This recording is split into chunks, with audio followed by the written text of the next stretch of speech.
All right.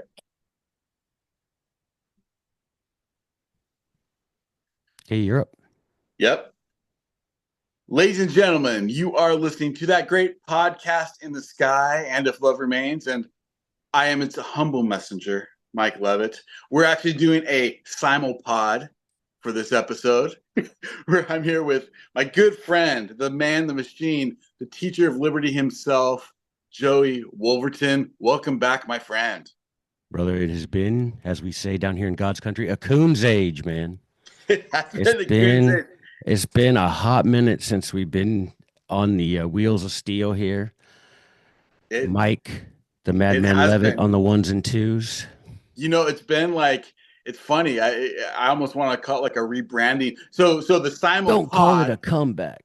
right? It's a comeback. We're doing this is and if love remains clearly, but also our return to liberty. So please, my friends, if you're listening to this on and if love remains, teacher of liberty, any other place you may find Return this to on the tradition. interwebs, return to tradition. Please, check those other places out. Subscribe, enjoy the content is great. We've been wanting to do this particular. By the way, I love everything about this subject. I Oh both yeah, yeah. There's I have nothing a to not love hate love about it. Man, relationship come on, with come on. this subject. Well, and that's yeah, you of course you would. I mean, but there's nothing literally it's like one of those stories where you're like, you know how most stories particularly stories from history, there's always someone that disappoints you. Uh huh. Do you know what I mean? Even guys that you're like, you take George Washington. Look, I know we're gonna get a lot of hate, but my man listening to Grima Wormtongue, aka Alexander Hamilton, and riding up there in the whiskey, come on now, G Right. Dub, Right. come on G Dub, you kind of let down the side there. But in this story, nobody lets you down. Yeah. Like you're just like these dudes are like, okay, I'm not gonna pop the Well, cork. and I will say, I'm not gonna pop the cork, but I'm just I know. saying I mean, this is the fun. nobody in this story lets you down. We want what's great about this story. It's everything that we love about Return to Oh Tradition my gosh. podcast. Oh my I mean, it's gosh. the story is, and I'm trying not to frame it too much because I want the story to speak for itself. But like, you want to know why you haven't heard about the largest, most deadly shootout in Arizona history? You're going to find out why you haven't heard about it, or if you have heard about it, why it's been reframed in the absolute opposite way. Oh my gosh. And not only in Arizona, I mean, this is one of those things that in American history, Yeah.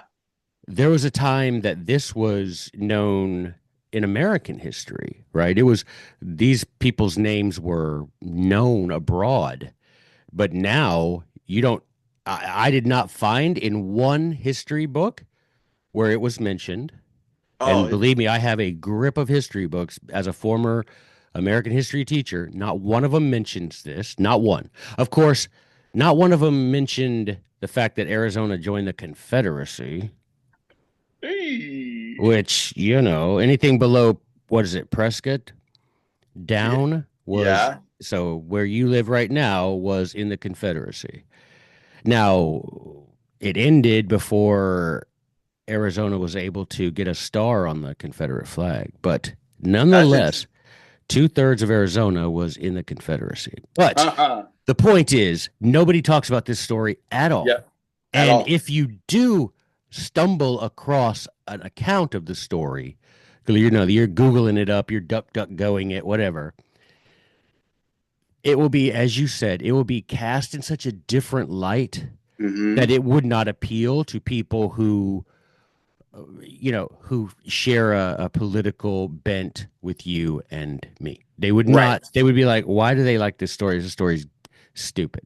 Right. But it is, Or I'll tell you my experience. I was at a meeting for the I forget the Society of the Mormon Pioneers, something or other. ooh, hi, Yeah, it was I'm an aristocrat. Hi. right. So I showed up at this meeting that I was invited to, and I'm talking to this guy, and by the way, the other thing I love about this story is that you and I learned about it at the same time. Like Facts, facts. we had Like not both of heard of us were the like, story. what?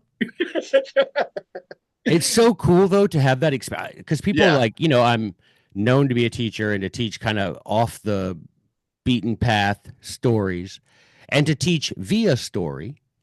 And then for you and I to be sitting there and someone tell the story, we're both like, have just entranced because Right. never heard. I love being a student more than I love being a teacher.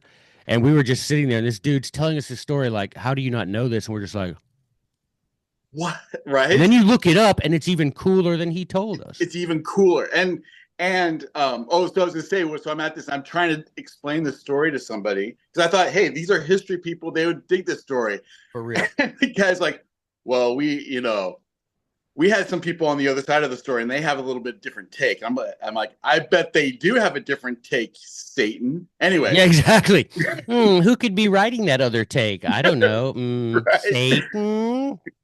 But it's wonderful. And the other thing, like, I feel like um, I was just watching Talladega Nights, which, by the way, is a Christmas movie, and I was watching that the Ballad of Ricky Bobby, and Mm, there is Ricky Bobby praying to baby Jesus and mm, talking about how there's different mm, Jesuses, the bearded Jesus, the teenage mm. Jesus, the adult Jesus, Six and I pounds, felt seven like ounce baby Jesus with his that's hand wrapped around right. Mary's finger. And I felt like as I'm remembering this story in my head, I'm thinking, I like the table topping Jesus right now Yes, because yes. this is the Give me a good whip, that's Jesus. that's right. This is because this is how this is.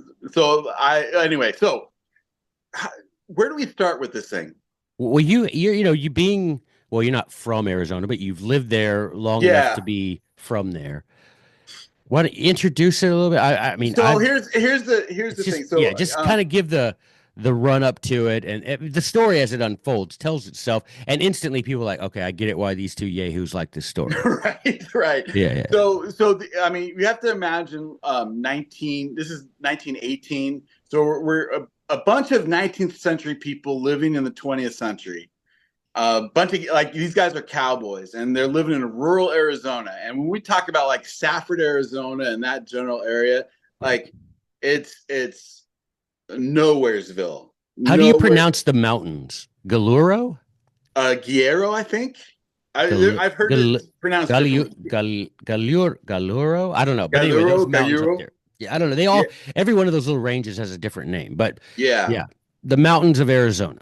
It's yes, southeast Arizona, Southeast, rugged. yeah. Very wild, very what you think of if you've seen cowboy movies that Yes, were filmed in Arizona, this is where they were filmed. right.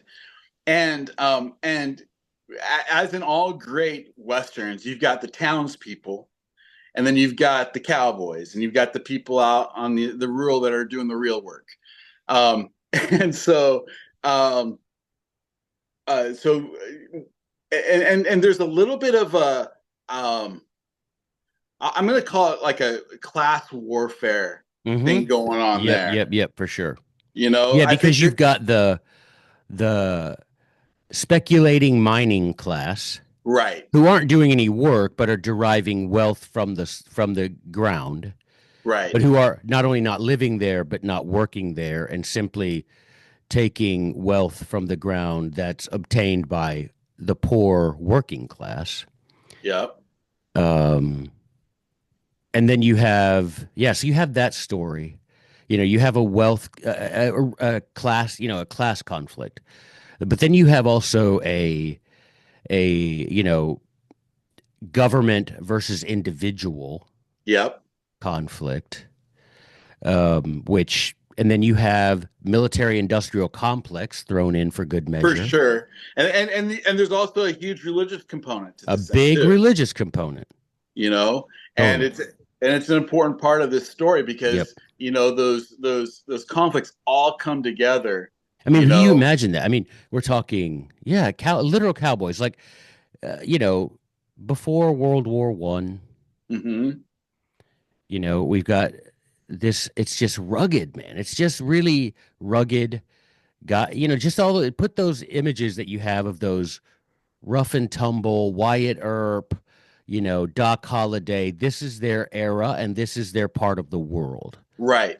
Like But at the same literally time, this, they're like coming into this like more the industrialized industrial, right. world. Yeah. Because World War I is creeping up. You've got, you know, yeah, you've got a lot of things, man, that we stand opposed to. the World War One, which we were promised, I'll never send your boys to die for a European, fight, which Right. BS, to put it mildly. Mildly. Yeah.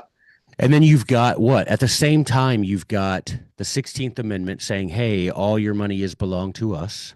Right. And then you've got the Federal Reserve. Uh-huh. And then you've got the train, you've got just cars, because Cars. you're right there when Henry Ford is like, hey, let's make about, 100 of these a day Mm-hmm. versus a couple a year. So these guys that live, on the periphery of society in many ways, they would be, they would be content to be left alone. Right. But the manifest destiny won't leave them alone. That's perfectly said. And so you have this family, you've got the Power family, and they're the ones that are living on the in the they're living out in the sticks in a cabin. They're cowboys, but I think their father is also is looking for gold. He's got a mine that he has a Yeah, claim so to. and the patriarch has a cool story because he's he's mining himself, but for himself, right? He's not Right. like the employed by a speculator. He's doing his thing, but he's got his wife, 4 kids, carving out whatever subsistence living they can, mining, farming, and he's a Civil War veteran. Right. I mean, you're talking, this is a story that the dad, and this is the crazy, dude, as we get through, this is the crazy story. The dad's a Civil War veteran, Yeah. okay? Moves out to the final frontier of early 20th century. I mean, you couldn't get more remote. I mean, Mm-hmm. unless you were up in the Yukon, which probably would be equal remote, just one's hot and one's cold. Right. But um but it goes all the way up through the 1960s, this story. Yes. Which This is the perfect like bridge story. Like oh if you want to understand how the 20th century happened in a yes, microcosm. that's a good way to look at it. This is the 20th century contained within the covers of a small book. Yeah, exactly. And this, yeah. Exactly. So the guy, the Jeff Powers is Mhm. so it's the story of the Power brother. I mean, I guess we should say that, right? The Power family, the Power brothers. I don't know, whatever you Yeah. want to call it. So Jeff Powers, the patriarch, the dad that moves out west to, to find his fortune, make a living, just like you would. Right. And so there they are living. They're not rich by any stretch.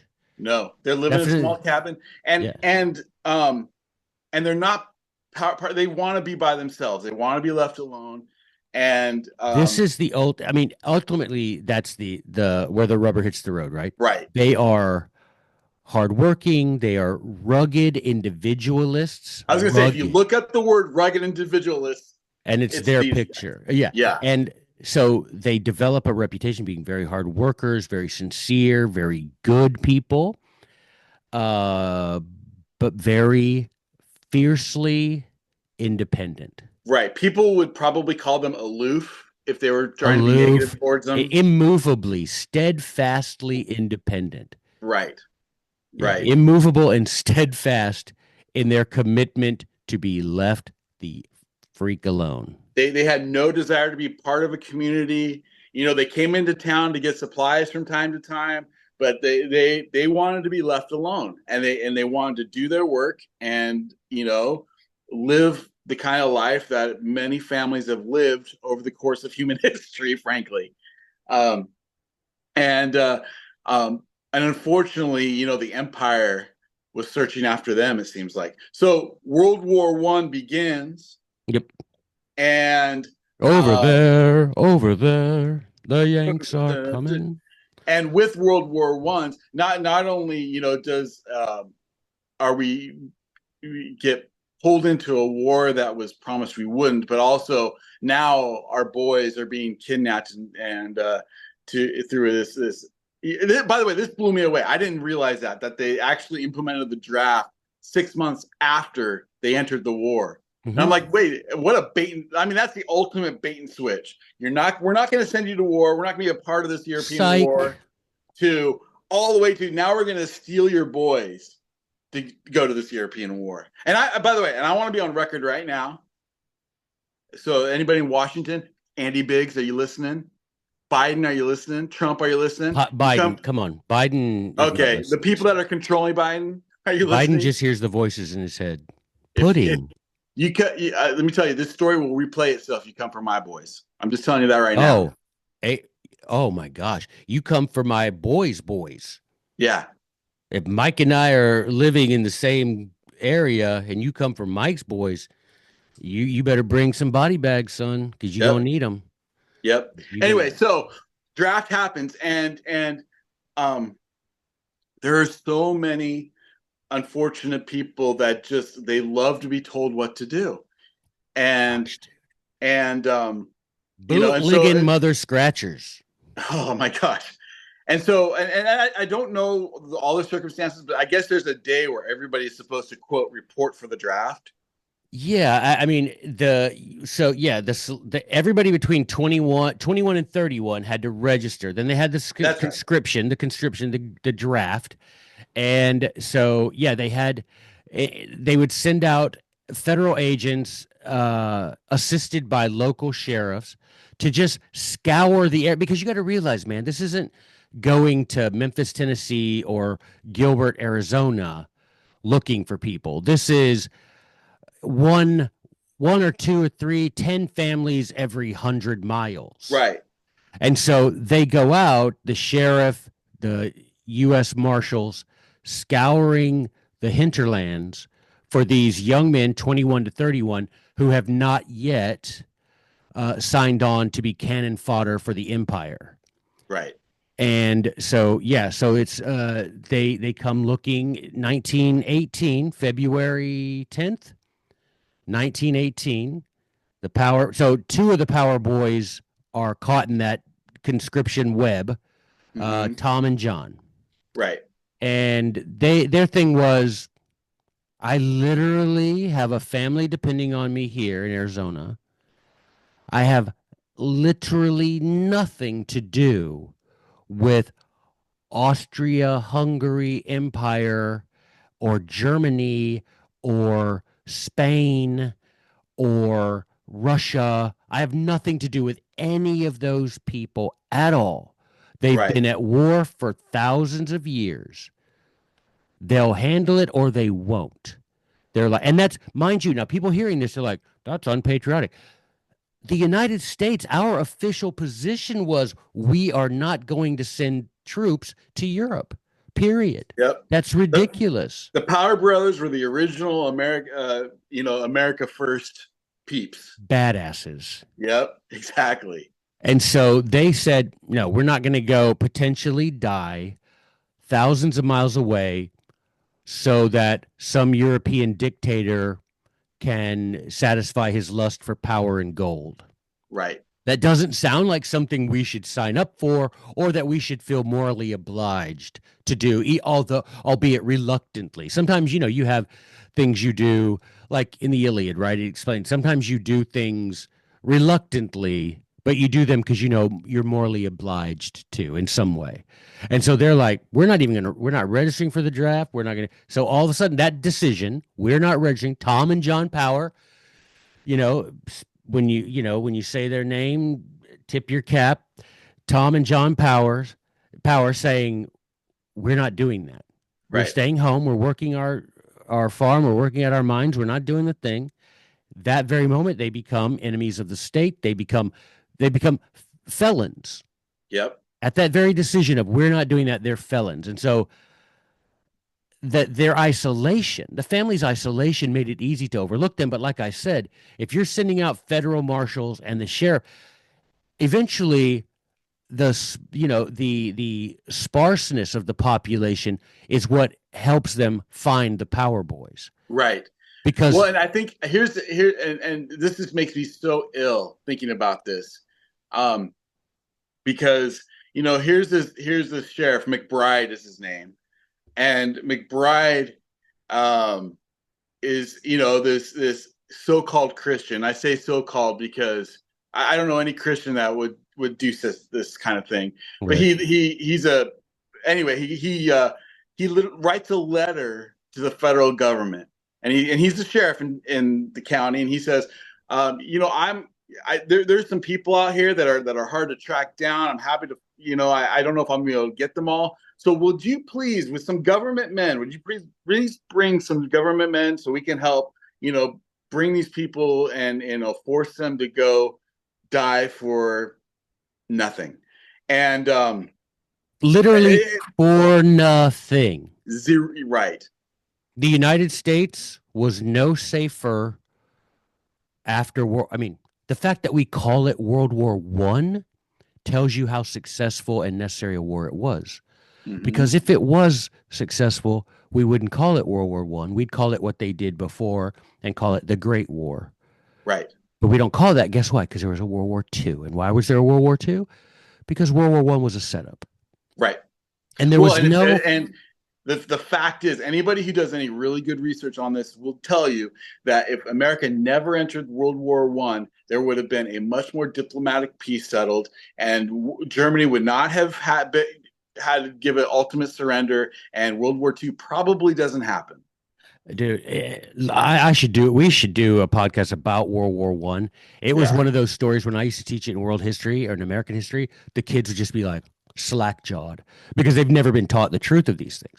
And anyway, but just suffice to say, it wasn't cowardice that kept these rugged cowboys from fighting a war. And in fact, if it had been a war that would have protected their life, liberty, and property, they'd have been all about it. Right. So, but in fact, as we know, it precipitated the modern military-industrial complex that we know today, that to a man, the founding fathers said would be the death knell of the Confederation known as the United States. Exactly. And so you got, what was it, Sheriff McBride? Sheriff McBride.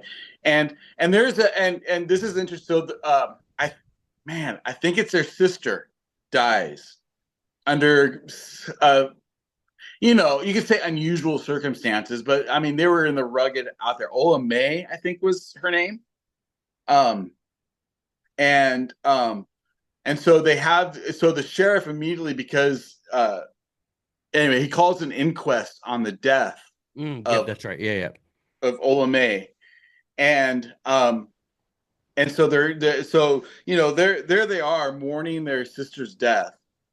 And the sheriff comes and he's basically threatening them, saying, "Hey, you need to come register. We're going to come get you." And in fact, what's really, and they arrived at dawn, right? That was the deal. Well, this is okay. Go ahead. Go that. Tell it. Yeah, this is before that because Jeff was so upset with the sheriff, he did not even sign the death certificate. Somebody else had to sign the death certificate for her. And of course, the rumors were out there that, some nefarious stuff was going on with her and the gossip world. And this is where I think, the anti-Christian Christians out there, the Pharisees of this world, gossiping about these people, saying that maybe she was pregnant, maybe she was this, maybe they were that, and just anything to get you to think like the Power Brothers were different, were out there, were not worthy people, that basically to dehumanize this family. That's true. And what's interesting is so the government. So she died you said she died in childbirth, right? No. She died under unusual circumstances. They said that I thought she died in childbirth. No, I believe their mother died in childbirth. Okay. Jeff's wife died in childbirth. But Ola May died. Like they thought that maybe she broke her neck. It was something like that. But come on, you're living in the country. I mean, things are going to happen. Anyway,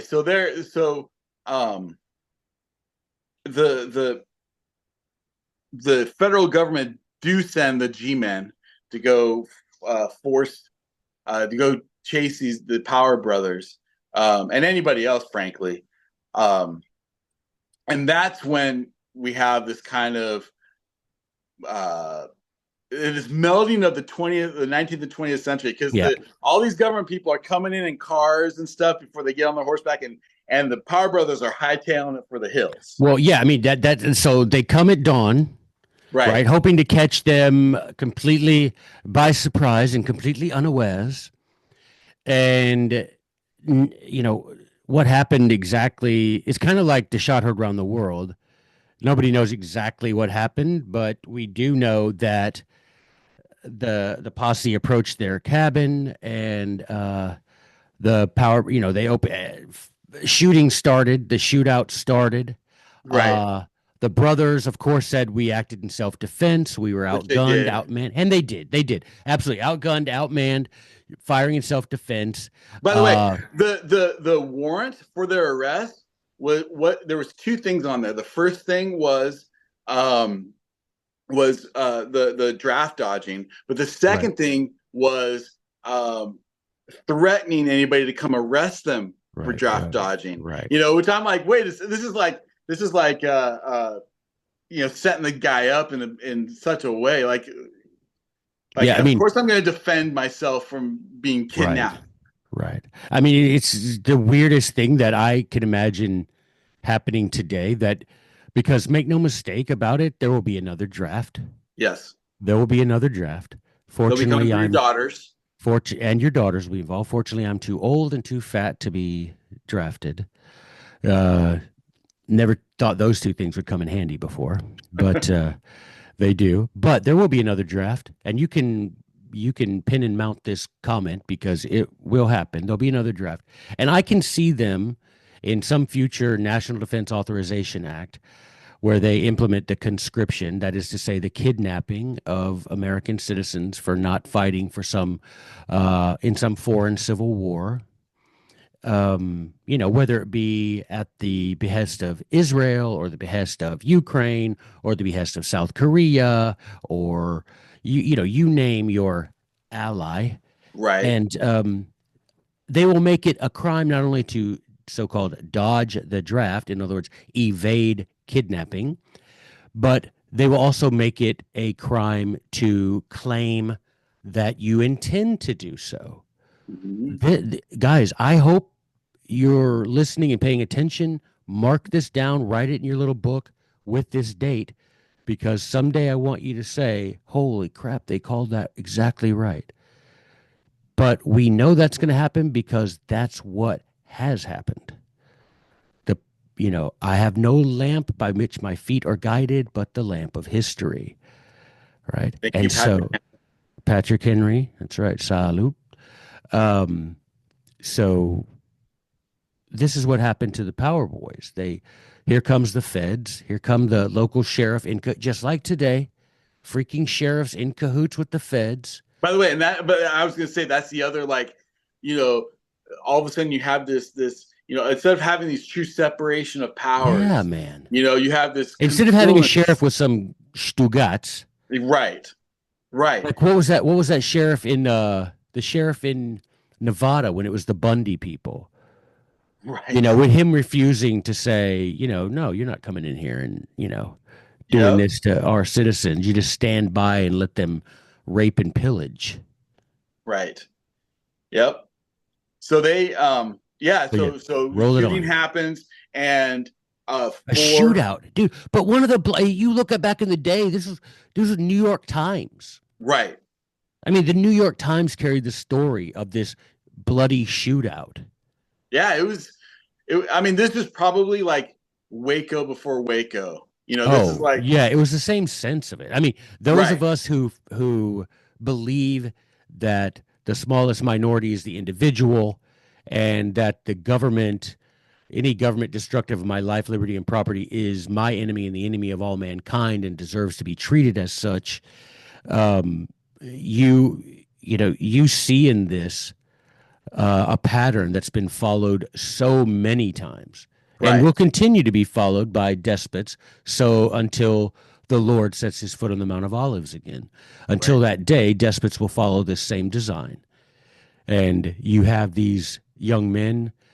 Uh, And it breaks my freaking heart, because those yeah, who should know better, this the people in these communities, they should, they've been taught, and they've been taught that there's no Christ but King, or no King but Christ, and they've been taught, to love your neighbor, to be forgiving. They've been taught that we shouldn't go to war. All these things they've been taught, and yet, the first chance that they get to get some recognition, to get some praise from the empire, to get So crazy.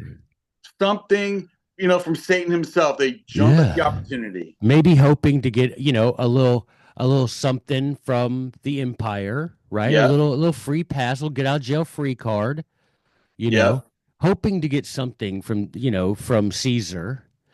They, these kids, so it's Tom, John, and then their family friend, right? yeah, yeah. Tom and Tom John. Sisson, Tom Sis, is that I have it? Yeah, Tom Sisson Yeah, is their friend. So they take off into the wilderness. You know, it's very Ruby Ridge, except at yeah, Ruby Ridge they didn't get to escape. But right, you have this rugged cabin in the wilderness, and you have three people caught there in the shootout who managed to escape. Tom, John, and then a friend of theirs who was there, and they just have to run off into the wilderness, leaving their blood-soaked cabin and their dead family members right. behind. Yep.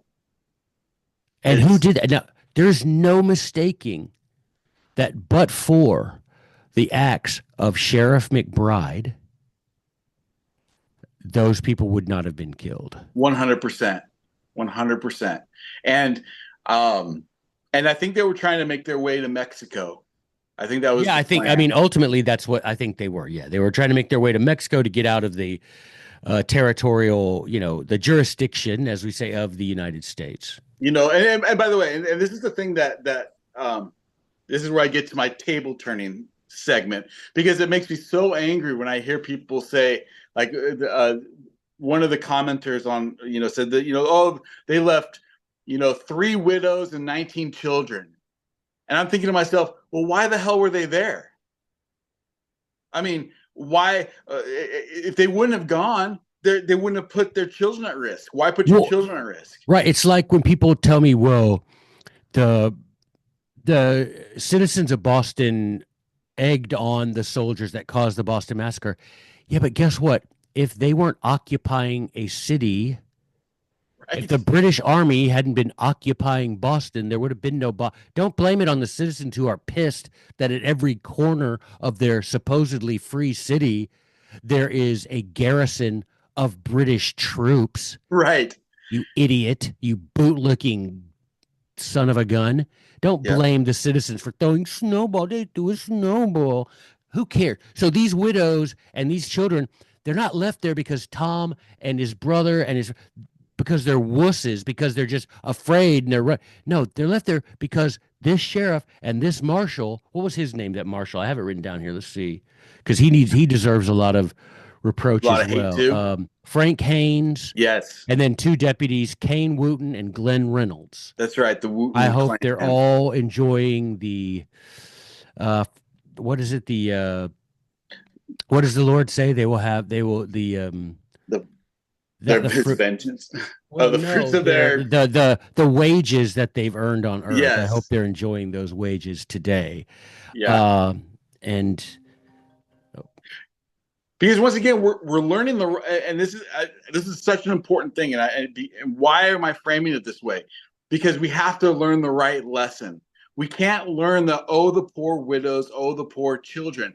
The poor right, children should never been put at risk. there you go. We're calling it's the opposite. The attackers were the defenders were defending themselves, not the other way around. There you go. And that's the thing.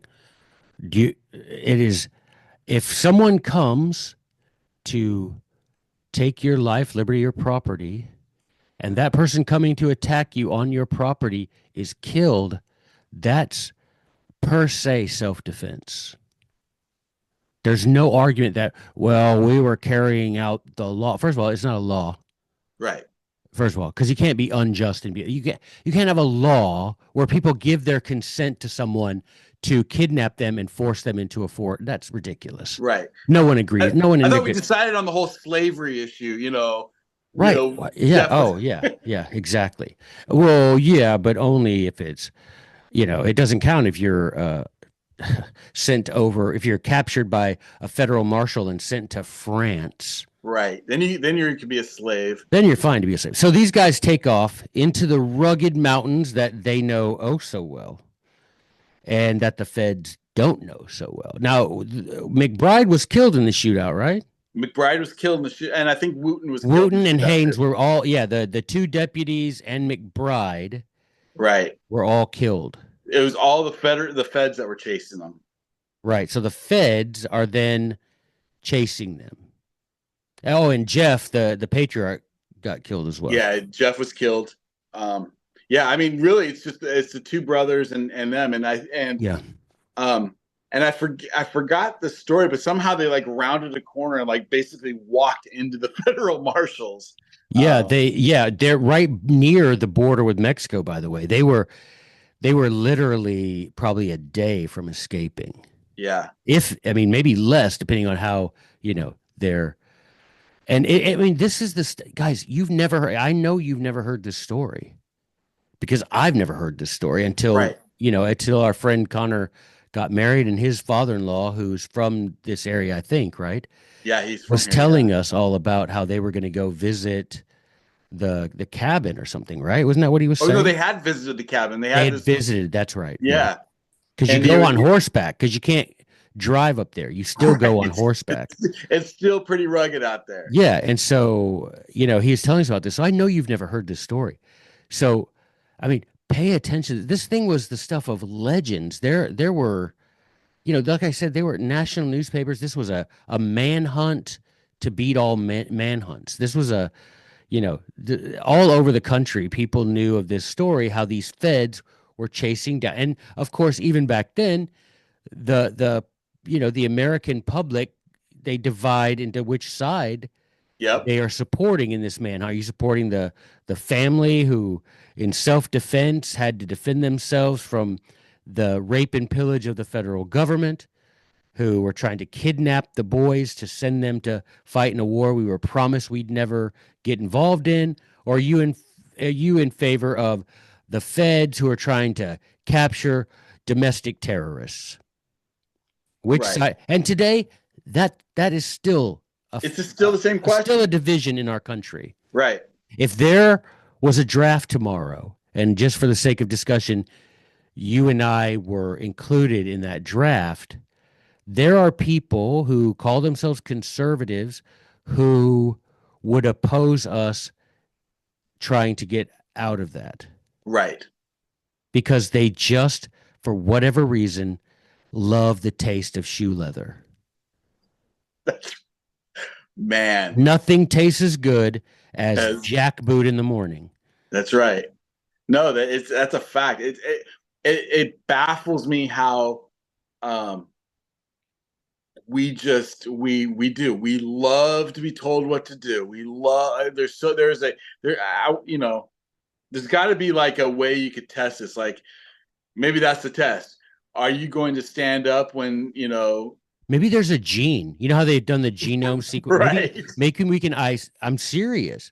Maybe Idea we that can somehow isolate a gene. the You know, jackboot gene. yeah, the gene that would say you're not going to give in to unjust Yeah, edicts, right. or a gene that how they have ancestry that'll say like you probably, given your genetic structure, you probably like the taste of cilantro or something. You know how they do that? Right, yeah. They might have it. The next one be like, given your genetic makeup, you probably enjoy the taste of boot leather.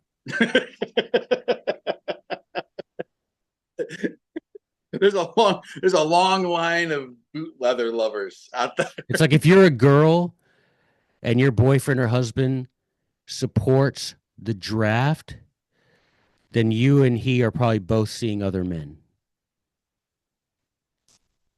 I think you're right. Just saying. Just saying. I think you're right. Oh, So March so 8th, 1918. is when they're captured. Right near the border of Mexico. And Like by you the way, said, here's another like they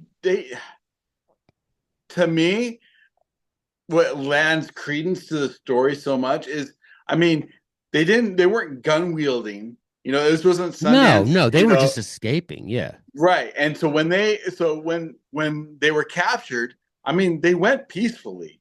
Well, they They didn't really have a choice. right. But what I'm saying is I just think you can I tell think these they really guys. believed they were innocent. I think they thought that there would be enough people that believe the same thing. That's okay. That's even better take. That's a better take, Mike, because yeah, they probably thought they had the fatal flaw that all patriots have, that we assume people are going to see patriotism how it really is and Right. not how the tyrants define it for you. And so they probably thought, good, arrest us because there's no jury in the country that would convict us. Yep. Au Yep. contraire, mon frere. Oh Because no. by Yeah. this time, the federal government had already whipped up the nation into this bellicose fever of, the Yanks are coming. We're coming to set our European cousins free from the yoke of, the Hun or whatever. It's one of those things. We had already been whipped up into a patriotic fever dream. Right. And, so it was just the deck was stacked against the Power Brothers. Yeah. It really was, and they were convicted and they were sent to Florence prison. Charged with Um, first degree murder, First degree murder. Right. life in prison. And um, it's interesting. Again, it makes me ill because I've seen interviews with some of, like, especially like the Wooten clan, where they would say we would band as a family every time there was a parole hearing. We would band as a family, make sure we were there to protest their parole hearing, make sure they stayed in prison where they belonged. Where they belong. What are you talking? I mean, I need somebody who can explain to me how, if an idea is so good, you have to kidnap people to get them to go along with it. That makes sense to you. That is just that is the type of law that you support. Yep. An idea so good, the youth of America have to be kidnapped to execute the idea. That somehow that's a just use of the consent of the governed. Explain that to me, man. Joe, you don't understand. It's for the greater good, Joey. It's for the great. It's a social contract for the greater good. Great, greater, what greater? I mean, it's like, was anything better off? Because no, No. like literally, this family was wrecked. Guys, do you understand that because of World War One, the every family in America was wrecked? Don't get it twisted and highlight this and Yep. put it on social media. World War One not only caused the destruction of the Power family, it caused the destruction of every family in this country. Yep. And this is why, like, this story, like you said it perfectly before. This story is a microcosm of the country. Like, individualism was destroyed, sovereignty The was destroyed, liberty was gender destroyed, gender roles, gender. the nuclear mom being at home, dad working, all that was gone because suddenly you needed women in the workforce. Suddenly you needed what? If you make it where women can vote and you convince women that by voting then they are equal to their husbands, then what do you get? First of all, you get women who are going to vote for the tyrant every time because the tyrant's the one telling them they're not equal, they're second class citizens, and we will give you equal status. And then what happens? They go out and they get a job. And then what happens? The tyrant get twice the tax money, right? Plus, they now have a whole segment of society who believes that the tyrant is doing what's best for them. And then what happens? Now you get women in the workforce. Adultery,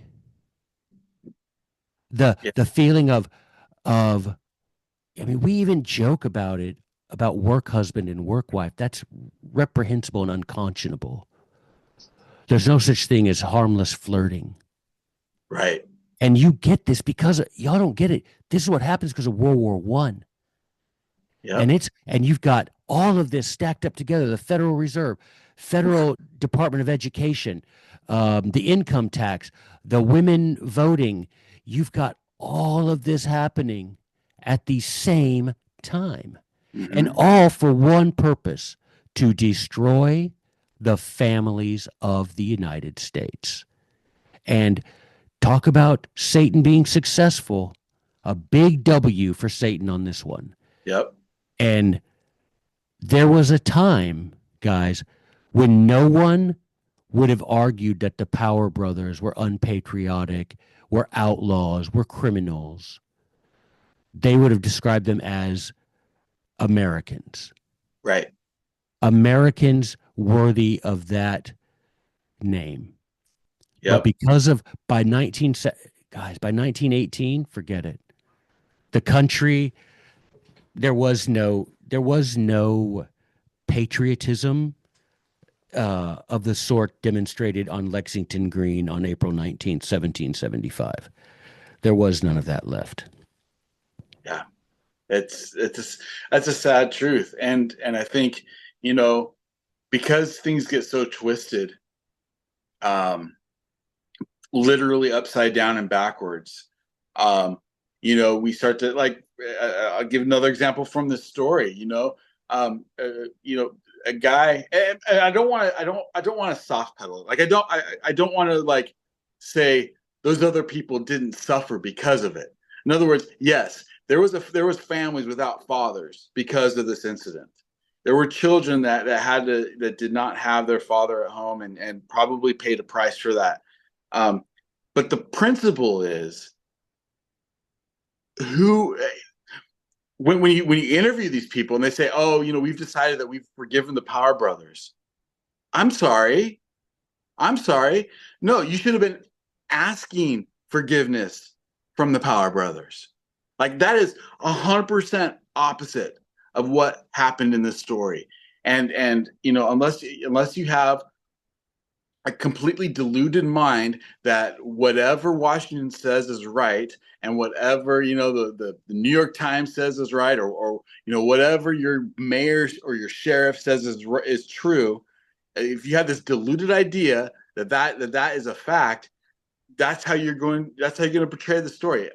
If you actually look at what's happening and you believe in natural rights, natural law, and you believe in natural property rights, and that we own ourselves and we have the right to say no. What's a bad war? Any war I don't want to fight. Well, yeah, and think about it this way. I was just looking I my copy of Henry V, and I thought I had it. I mean, I do have it there, but it'd take a minute to find it. But well, no, I'm gonna pause I'll keep. You can keep talking, Mike. I'm gonna get that because I want to read Okay. right from his words because I think they're. I'm just gonna cut my video for a second, but you keep talking, and I'm gonna grab this because I think what he says in Henry V, I think if we applied it today, we all will get rah Henry V. Yeah, that was awesome. Battle of Agincourt. Yeah, it fires you up. But if you apply that to today, it reveals the fatal flaw in the argument of those who say, well, social contract, we should, if the law says go to war, you go to war, and if you don't, you're an outlaw, and why that's wrong. So you keep Right. keep on with the Go, thing. yeah, go look at that because I think that goes back to like what is true law. We talked about a couple weeks ago about what makes a great leader, and one of the things that makes a great leader is they never go over and above their authority. The moment that they go over and above their authority, they uh, they lose that same authority. Think about like uh, a father who's the child says, why do you need me to do something, and you say, because I'm your father. That's the reason.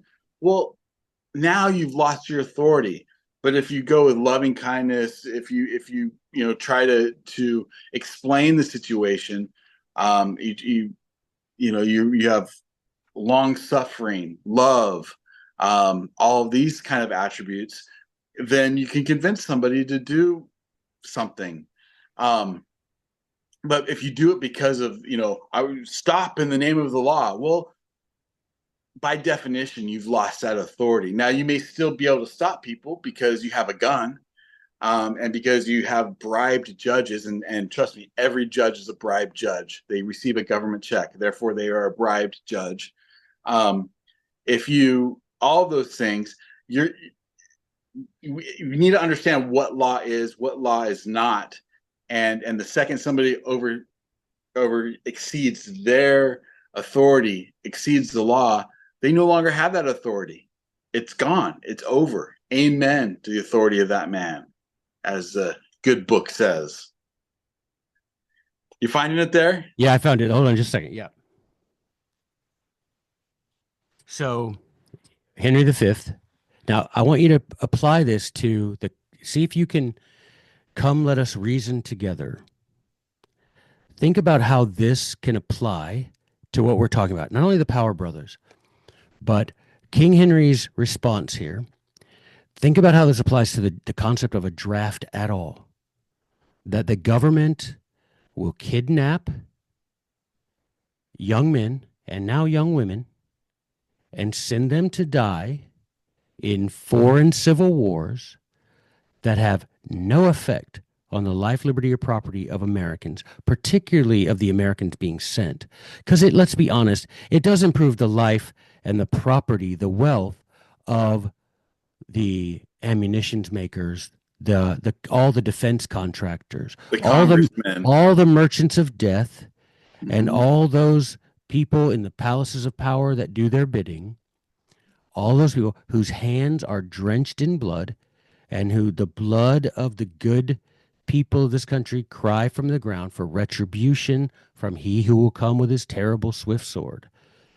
All that blood cries from the ground for retribution, and vengeance is mine, saith the Lord, I will repay. Right? So, all you merchants of death, all of you that are enriched by the sacrifice of the young people of this country, I want you to think about how the concept of that draft applies here to what Henry says. So, you've got them here at the Battle of Agincourt, yeah? And Westmoreland says, oh, that we, so they're facing against the French, right? The English against the French. Henry V believes, and it's arguably true, that he has a right to the crown of France. So the French are defending it. They're there in Agincourt, and they're facing off, but they're outnumbered, right? They're just overwhelmingly outnumbered. So Westmoreland says to Henry V, he says, oh, that we had now here but 1/10,000th of those men in England that do no work today. Okay, so what's Westmoreland saying? We're outnumbered. We could be more likely to be successful if we had 1/10,000th of all the men still in England who aren't here on this battlefield. So if we had a draft, imagine, he's saying, Your Majesty, if we had a draft, even if we had 1/10,000th of those men who are still in England that should be here, we'd be more likely to be successful. Now, so a government today would say, do you know what? That's a great idea. Let's initiate a draft. And it'll be incremental. Don't get it twisted. It'll be incremental because that's how tyrants behave, silent and gradual. Right. Right. And King Henry says this, what's he that wishes so, my cousin Westmoreland? No, my fair cousin, if we're marked to die, we are enough to do our country loss. And if to live, the fewer men, the greater the share of honor. God's will, I pray thee, wish not one man more. By Jove, I am not covetous for gold, nor do I care who doth feed upon my cost. It yearns me not if men my garments wear, such outward things dwell not in my desire. But if it be a sin to covet honor, I'm the most offending soul alive. No, faith, my cousin, wish not a man from England. God's peace I would not lose so great an honor, as one man more, methinks, would share for me. Now, apply that. If you really believe in the cause of Ukraine versus Russia, get your candy ass over to the Ukraine and sign up in their foreign legion And because you see, then you mark yourself out. If you win that war, you mark yourself out for a degree, a share of the honor due to those men who, in the name of freedom, fought what they thought was a good fight, what they thought was a good fight. But if you send men over by the tens of thousands, forcing, first of all, not all of those men are going to fight with the ferocity that you need because they know what? They know they were forced to be here. They have no idea why they're there. They know they're probably going to get killed or there's a likelihood of it. And all they want to do is fulfill the terms of their draft enlistment and get back home. And if that includes hiding away, dodging, using you as a human shield, whatever it takes, that's what will happen. Why can't we see it this way? That, you know what, maybe the president goes on TV or goes to Truth Social or X or something and says, you know, here's how I see it. The Ukraine is being, you know, oppressed by Putin. You know, if I had, he does, I guess, have a son now who's 18. So, you know, I am encouraging Barron to sign up for the Ukrainian Foreign Legion. And I would encourage all y'all who feel that the cause of Ukraine is just to do likewise. Here's a link to find out information on how to join the Ukrainian Foreign Legion and get over there and fight. That accomplishes the end of helping fight for what you believe is the cause of liberty. And it avoids the necessity of A, kidnapping on American soil, and B, putting into war zones people who want nothing more than to get out. Mm-hmm. They're not going to fight with courage, with bravery, with ferocity. You don't know the stranger standing at your right. Will he defend you? Will he charge up the hill with you? Will he pretend to have an injury? Will he hold back? You have no idea because you don't know him. Because he was just dragnet snatched up from flyover country the same way you were. Yep. And so you don't know. And C, it would either cut off completely, hopefully, but at least limit the amount of stolen money from the rest of us that is going into that same conflict, supporting them. Right. And it would eliminate the need for, you know, we've got, look, I'm not in favor of even a dime, right, of federal disaster money. Don't believe such a thing should exist because I believe if we are a Christian country, our duty is to our neighbor. And we saw that, right? We saw that in North Carolina and Tennessee after the hurricane. But we still have people in North Carolina and Tennessee who don't have homes and won't have them for the foreseeable future, don't have power, who their lives are wrecked because of an act of God. And yet somehow we find billions to send to a foreign dictator in the Ukraine. If you don't believe Zelensky's, Google my name and Zelensky, you'll see the types of things he's gotten up to. He's literally a stand-up comedian who found a way to charm the CIA, get himself installed as the dictator, the freedom fighter of the Ukraine, and then today gets billions and billions. And what does he do? Did you see how he has what, 2 big penthouses in Miami? Right. Right. He just bought his wife this magnificent, what was it, Lamborghini or a Bentley or something, some magnificent car. Right. Where do you think he gets this money? Not from his stand-up career. Probably not even from his government paycheck. No. That's from money stolen from you. But see, you get to take no share of the honor because that money was stolen from you. But if that link that the president shared not only had a link to sign up for the Ukrainian Foreign Legion, but it had a link to Venmo money directly to the government of Ukraine. You know what I'm saying? Then right. Even if you're getting fooled, it's on you. Right. Right. But and if it comes out successful and ends up being this thing that people are like, wow, that really, then you get to share the honor and you don't have to share like Henry said, No, I don't want to share the honor with someone who's forced to be here. No, I don't want to go over to England and drag those 1/10,000th of the men to this battlefield because then we have to share honor with those who aren't honorable, Yep. right? So all of this, the Power Brothers were the exemplary ideal of American patriotism, of love of family, of loathing of despotism, right? That's By who the we way, and all used to be. We all used to be the Power Brothers. it's always I there, and it's not 100%, but there is seems to always be a correlation between people having terrible, awful uh, home lives, personal lives. It's a complete mess, and demanding others to pay for pay for big issues, like climate change or Ukraine or all like, wait, how do you get off, demanding money from me when your life is a complete mess? Why don't you put your house in order first? And I think that that's the thing is when you have when you have the love of liberty, it automatically locks your priorities into place. Like you can't Yeah. help but say, I have to take care of my family first. Like that's my number one priority. And if it's and when we kind of And in get fairness, into the sometimes social protecting your family requires right. going beyond the borders of your farm and fighting a foreign or domestic foe.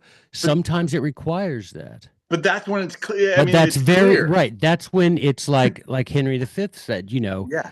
we're here. We believe this is true. This is for our, I don't want to share honor with it, but it's clear to you. And if it isn't clear to your neighbor, then guess what? If it all goes south and you lose your property and your neighbor, at least you tried and you get to say that as Christians, man. I don't know why we don't cling more tightly to the concept. We have to live well, but we have to die well. Mm-hmm. Why do we fear it so much if we have a belief, a testimony in a heaven and a God that rewards righteousness? Why do we fear it so much? Why? What is Man. so good about this place that it makes you want to cling to it instead of go to heaven? Yep. You want to stay here and be under the boot of a tyrant instead of doing all you can to fight against tyranny and maybe die in the struggle, but be rewarded by he who is the creator and the father of all righteousness. What is your deal, man? Why do you want to die like I don't want to say the word, like a coward? Howard. Yeah. Well, Came brother, up with a more palatable word. listen, you know, this is why we bring up these stories. Apply, Oh, you learn, should. We haven't told the apply. end of the story, dude. Oh, yes, Yeah, we tell have. the end of the story. I mean, the end of the story is the kooky part, and you have this unlocked. So go ahead and tell it. Well, okay, so I'm not sure which part you're referring to now. Well, I I'm mean, talking the about fact, when they go to prison, and in the 1960s, well, yeah, so they in the night. served over 40 years. Oh, yeah, so they're serving. So, by the way, let's go back. Okay, What happened in the 1920s? there you go. Okay, Warren Harding parole or gave a pardon to all the draft dodgers, right? Well, guess what? They weren't convicted for draft dodging, there you go. They were convicted of first-degree murder. right? And so they were the longest serving prisoners. By the way, and these guys were such studs. Like, Oh yeah. I mean, they were given special permission to actually live outside the walls of the prison and start a garden. Like, it's But you know what? crazy. Before you go into that, let me just make a point that y'all Yeah. understand something. If if the war for independence had been lost, then take out the word, Power Brothers and insert Samuel Adams, Mm-hmm. insert John Hancock, insert Paul Revere, insert Thomas Jefferson, insert George Washington. You get it? The fact that we won turns those men into heroes. If we'd lost, they would have been convicted not only of treason, but of murder, and they would have each hanged by the neck until dead. So you need to realize that because we won, those men are heroes and patriots. The Power Brothers were on the losing side. So to the victor go, the Right. spoils. So here the federal government gets to paint them as criminals and as murderers, Right. right?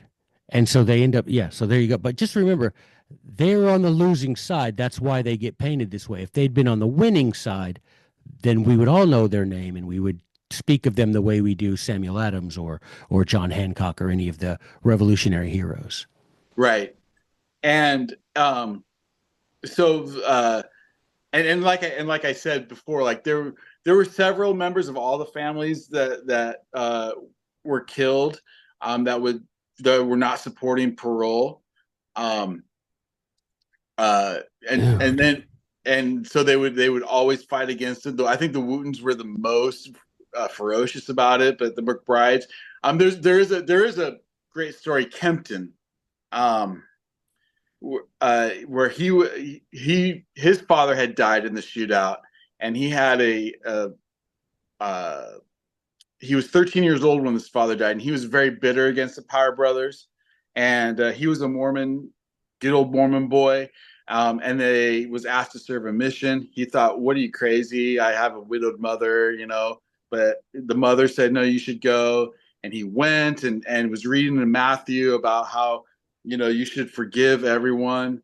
And he thought, like the scriptures were talking to him. He said, I need to forgive. I need to let this thing go. And so years later, he ends up married and driving through Phoenix, and he stops at the prison and has an hour-long conversation with Tom and Tom Powers, and shook his hand. They were able to make peace. Um, but these guys, to say these guys were like exemplary prisoners is an understatement. I mean, like I said, the Wardens completely trusted them.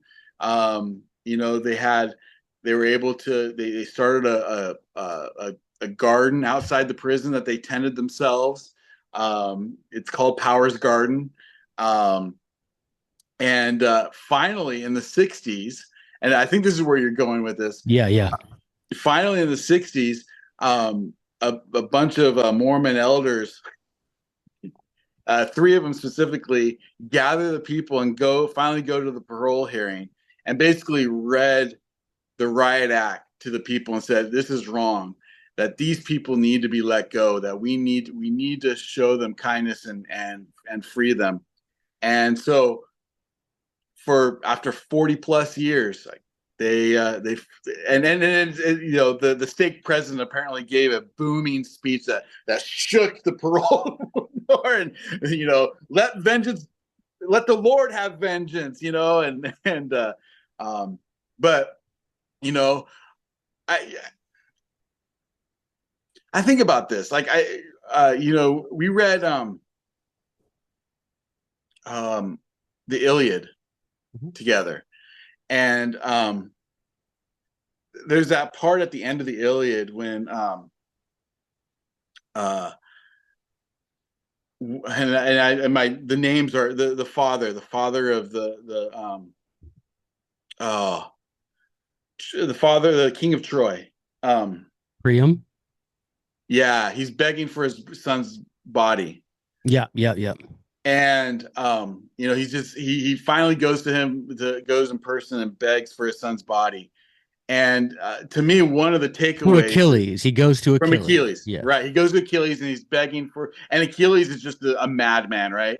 And is showing no mercy, even after the death of his son. And he goes to him and he begs Achilles, as a father, for the body of his son. And Achilles allows him to have it. And I've always thought, like, it takes a demigod to show that kind of, to show any like, forgiveness is not a human thing. That is a godly thing. And I think, in that same way, it took um it took God in the form of these, church leaders to call a riot act down on these people and say it's time to let this thing go. And they did, and they were finally released. Um, they ended up, I think Tom, I can't remember what, no, I think it was John. I think John ended up living until 1976. So I mean, like this again, like I cannot think of a better 20th century, 19th to 20th century bridge than these two brothers. Um, and according to everybody who knew them after they were let out of prison, they were the sweetest men. They were the same cowboys. Like they knew the land better than anybody in the area. They would take them out and tell stories about um, the area. They were cowboys through and through. They had made uh, spurs, Spanish spurs for the.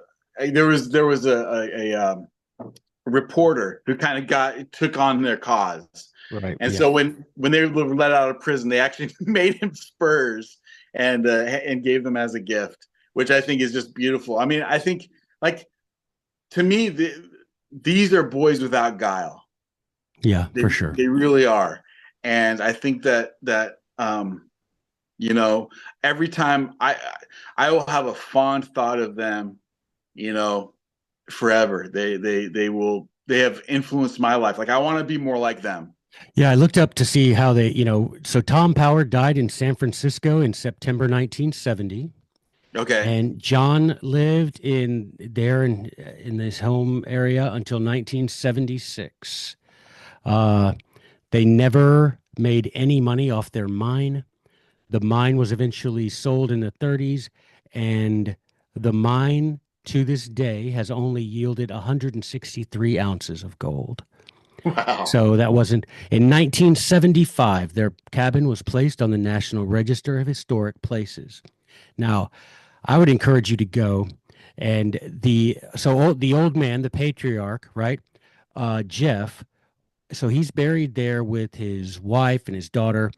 And on his tombstone, it says, "Shot down with his hands up in his own door." Wow. I didn't Now, know that. look up Ruby Ridge, Uh-huh. and you will see that this is not a historical account of something that would only happen in the Old West. This happened, It's like historically it's speaking, like it's like yesterday. an echo. It's like, the truth happens again Yeah, and again and again. right. Yeah, and so now I hope you have to add to your pantheon of American heroes. You have the Power Boys from Arizona, uh, who did what all of us should do, man. Protect life, liberty, and property, fight against tyranny till the last drop of blood.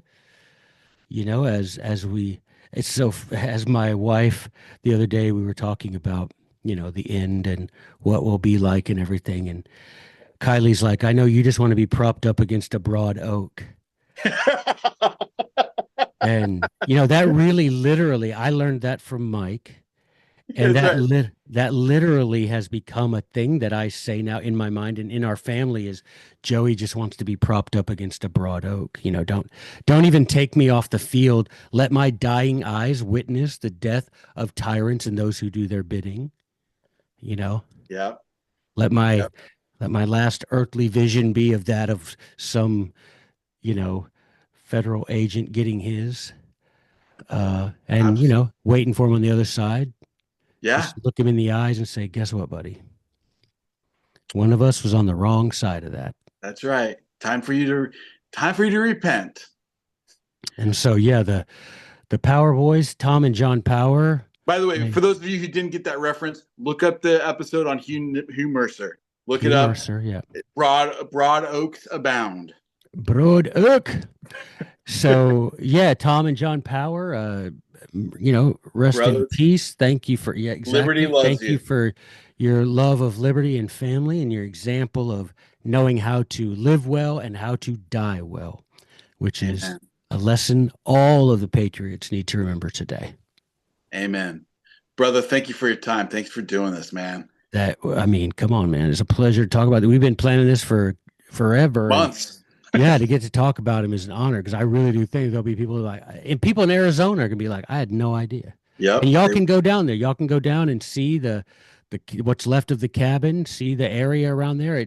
It geographically looks exactly like it looked back then. So you I can. think I think there was a documentary made about it. Oh, I I think think it's so. called Yeah, Powers War. So go check that out too. It looked like it was pretty. on the I don't know. YouTubes. No, it's on Vimeo. I saw it on Vimeo. I saw it on. I think it's on Netflix. Oh, Called really? Powers War. I haven't seen it. I looked at the trailers and it looked like I think there's going to be some bootlicking happening in there, but I think you'll get the story, and that's the main thing. Yeah. So there was let's see what it is. Power Shootout and Arizona Tragedy. Yeah, So yeah, yeah, so that's night what was it? What year was that? That was 2015. 2015. Yeah, so they went and made a story about it. Um, Graham County, famous down there. So yeah, I guess it's called I guess it's called the uh Power Shootout. yeah, Power Shootout, I guess is what this says. I'm hoping that's right. It's maybe it's a different maybe there's a different document. I'll Powers put War. There we go. Powers War is the Powers Wars. documentary. There you go. There we go. Powers War is the documentary. It's got 8 out of 10 stars, apparently. Yeah. So Powers War. And yeah, so and it's apparently on Prime, Amazon Prime. Good, good. Well, I listen. I think there isn't a better story for right now Yeah. because as things are ramping up, like we see what's happening in Syria, we see what's happening in Ukraine, we see it seems like Israel. Israel, we see what's happening with there always seems to be rumblings in Taiwan and South Korea, and so as you said before, this is going to happen again. This is going to reverberate, and it's going to be up to hashtag stop the cycle. Yeah. you know, I mean, it's gonna there, you can just mark it down. It's gonna happen. yep. So how do we respond to that? And I think the powers responded with honor. Yeah, there's no question about that. They feel comfortable with what they did in the presence of their Lord. I think to explain why you carried out the edicts, the murderous edicts of a tyrant, is going to be a harder sell to the Savior. I agree. I agree, Yeah. brother. We'll do it again. We will do it very soon. We won't let so much time go by, and we're gonna, Yeah, like you said, we're gonna. What did you call it? A simulpod? we're gonna simulpod this baby. Simulpod this trademark. Ooh, there you go.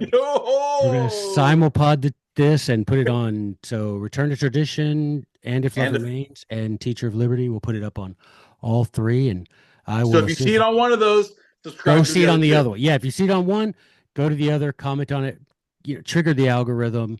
Because I'll be please. honest with you, Mike's podcast is unlike any other podcast. You never know what you're going to get week to week. That's what makes it beautiful. That's what makes it brilliant.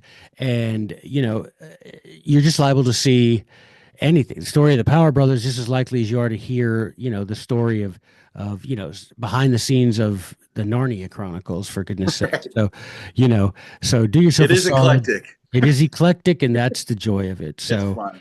anyway, yeah, y'all Well, do brother, I that. appreciate that, All and of right. course, your stuff is always top notch. You Well, I no, appreciate it. nobody's gonna talk about Sydney like my brother Joe. Well, that's true. Yep, I hope so. Well, I mean, I wish everybody knew him, but for the meantime, I'll, uh, I'll step into Hold the the torch, breach brother. there. Yeah, there you go. All All right. right. See y'all later. Ciao. See you guys. Thanks for listening.